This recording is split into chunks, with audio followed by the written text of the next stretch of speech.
United States now, and more questions today about John McCain's vice presidential running mate. Sarah Palin had no answers. She canceled a public appearance. Her absence adding to the speculation about her personal life and about whether the McCain camp properly checked her out before making the choice. The CBC's Neil MacDonald is at the Republican convention in St. Paul. Neil. Well, Peter, Sarah Palin was strangely absent from public view today, and the story surrounding her grew ever stranger, too. The man who picked her as a running mate was still ladling out praise. Very, very proud of the impression that she's made on all of America. An awful lot of Americans, though, are just plain puzzled. Yesterday, Palin announced her 17-year-old unmarried daughter Bristol is pregnant. People have largely taken that news in stride. But when she presented her family to the nation last Friday, Palin also introduced a baby son. Over in their arms is our son Trig, a beautiful baby boy. And it's baby Trig who's generating the questions. There are the pictures of Palin looking slim just weeks before the April birth. In March, the Anchorage Daily News noted that Palin simply doesn't look pregnant. Then there was the birth itself. Palin was in Texas on April 17th when her water broke, but she went ahead with a speech. Then, rather than checking into the hospital, headed back to Alaska. Once back home, she bypassed several hospitals in Anchorage to drive to Mat-Su Medical Center near her hometown. But there is no record of the birth in Mat-Su's online birth registry.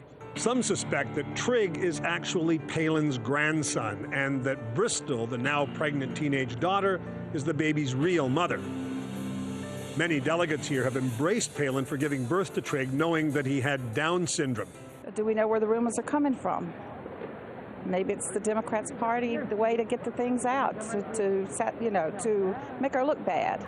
And there are other questions about Palin's political past, not the least her membership in a party that advocated Alaska's secession from the United States. John McCain says his staff vetted Palin thoroughly and that he's satisfied. Still, McCain's vetting team remains in Alaska, and while Palin's Christian conservative base is still resolutely behind her, a lot of Republicans tonight are asking what John McCain was thinking when he picked an unknown so unexpectedly last week. Peter? All right, Neil, thanks very much. Neil MacDonald in St. Paul, Minnesota tonight. For a while, you might have thought you'd never hear these words again. There was a sharp drop today in the price of oil. Oil fell $5.75 to close around $109 a barrel. That's way down from July's high of more than $147.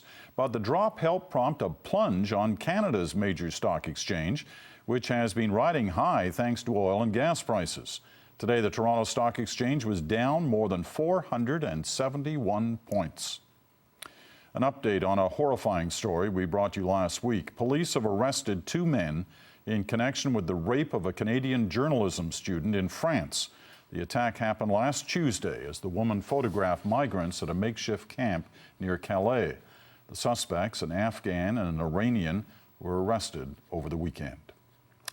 Coming next in just 100 seconds. Google goes after the web browser market too, and Gustav has hit, but three more big storms are on their way.